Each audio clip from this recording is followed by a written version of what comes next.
Good morning friends. இன்று வாழ்வில் கலையில் நமக்கு மகள்கள் என்ன நெறிமுறைகள் கொடுத்துருக்காங்கன்னு பார்க்கலாம். சொர்க்கம் நரகம்னு சொல்லிட்டு நம்ம கேள்விப்பட்டிருக்கோம். இந்த சொர்க்கம்ன்றதும் நரகம்ன்றதும் நம்ம இறந்ததுக்கப்புறம் நம்ம நல்வினைகள் அதிகமாக செஞ்சுருந்தோம்னா சொர்க்கத்துக்கும், நம்ம தீவினைகளை மட்டுமே செஞ்சுருந்தோம்னா நரகத்துக்கும் போவோம்னு சொல்லியிருக்காங்க. அது அப்படி இல்லை. வாழும் காலத்திலேயே யாரெல்லாம் துர்குணங்களை கெட்ட விஷயங்களை அவாய்ட் பண்ணி தன் வாழ்க்கையில் அதை ஃபாலோ பண்ணவே கூடாதுன்னு சொல்லிட்டு வாழ்கிறாங்களோ அவங்க எல்லாமே சொர்க்கத்தை தான் அனுபவிக்க முடியும். சொர்க்கத்தை அனுபவிக்கிறாங்க. ஒரு சொர்க்க வாழ்வு, ஒரு ஆனந்தமயமான வாழ்வு கிடைக்குதுன்றது தான் பொருளாக இருக்குது. இந்த வேதங்கள் சாஸ்திரங்கள் அதெல்லாம் பார்த்திங்கன்னா அவரவர்கள் பிழைக்கிறதுக்காக இந்த மார்க்கத்தை உருவாக்கி வச்சுருக்காங்கன்னாச்சும் மக்களுக்கு அந்த நல்வழியை காமிக்கிறது இல்லைன்றதை நினச்சி பாருங்கள். அவர்களுக்குள்ளே தான் திருச்சிற்றம்பலத்தில் ஜோதியாக இறைவன் இருக்காருன்றதை, நம்ம உடம்புக்குள்ளே தான் இறைவன் இருக்காருன்றதை காமிக்கிறது இல்லை.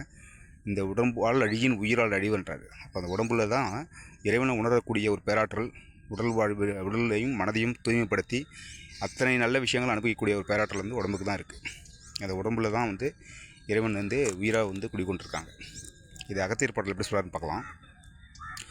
மோட்சமது பெறுவதற்கு சூட்சம் சொன்னேன், மோகமுடன் பொய் களவு கொலை செய்யாதே, காய்ச்சலுடன் கோபத்தை தள்ளி போடு, காசினியில் புண்ணியத்தை கருதி கொள்ளு, பாய்ச்சலது பாயாதே பாழ்போகாதே, பலவேத சாத்திரமும் பாரு பாரு, ஏச்சல் இல்லாதவர் பிழைக்க செய்த மார்க்கம், என் மக்கா எண்ணி எண்ணி பாரினீரே. ஸோ என்ன சொல்ல வராங்க பார்த்தீங்கன்னா, மோட்சமது பெறுவதற்கு சூட்சம் கேளு, மோகமுடன் பொய் களவு கொலை செய்யாதே. ஸோ இது ரொம்ப பேராசை கொண்டு எப்படியாவது வாழ்க்கையில் நல்லபடியாக இருந்துடலாம் சொல்லிட்டு நீங்கள் என்ன பண்ணிடாதீங்க, பொய் சொல்லாதீங்க, களவு பிறர் பொருளை அபகரித்து வாழ்ந்துடாதீங்க, ஸோ கோவப்படாதீங்க.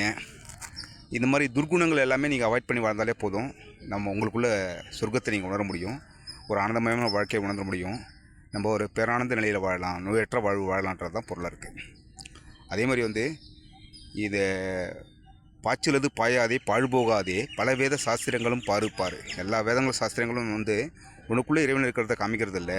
அதெல்லாம் காலத்தை விரயமாக்கி நீ வீணாயிடாத. உனக்குள்ளேயே தான் இறைவன் இருக்காருன்றதை இந்த ஞான மார்க்கத்துலேயும் யோக மார்க்கத்துலேயும் பயணம் பண்ணி நீ நல்லபடியாக வாழ்ந்துக்கோ. இந்த 4 தலங்களை இறைவன் கொடுத்துருக்காரு, சரிகை கிரிகை யோகம் ஞானம்ன்றது. ஸோ இந்த எந்த தளத்தில் இருந்தாலும் ஞான மார்க்கத்துக்கு நம்ம அதில் முன்னேறி வந்தால் மட்டும்தான் நம்மளுக்கு வாழ்வில் இருக்குன்றதான் பொருளாக இருக்குது. இதெல்லாம் தான் வள்ளலார் என்ன சொல்கிறாங்க, திருச்சிற்றம்பலத்தில் இறைவன் இருக்கார், புருவமத்தில் தான் இறைவன் இருக்கார், ஜோதியாக இருக்கார், உள்ள உயிரொலியாக இருக்கார், அதை நீங்கள் தியானத்தின் மூலிமா பார்க்க ஆரம்பிங்கன்றாங்க. அதற்கு ஒழுக்கங்கள்லாம் கொடுத்துருக்காங்க. ஸோ இந்த நல்ல குணங்கள் தான் நம்மளை நல்லபடியாக வாழ வைக்கின்றது தான் பொருளாக இருக்குது. நன்றி நண்பர்களே. Thank you very much. அருட்பெரும் ஜோதி அருட்பெரும் ஜோதி, தனி பெரும் கருணை அருட்பெரும் ஜோதி. Thank you to all.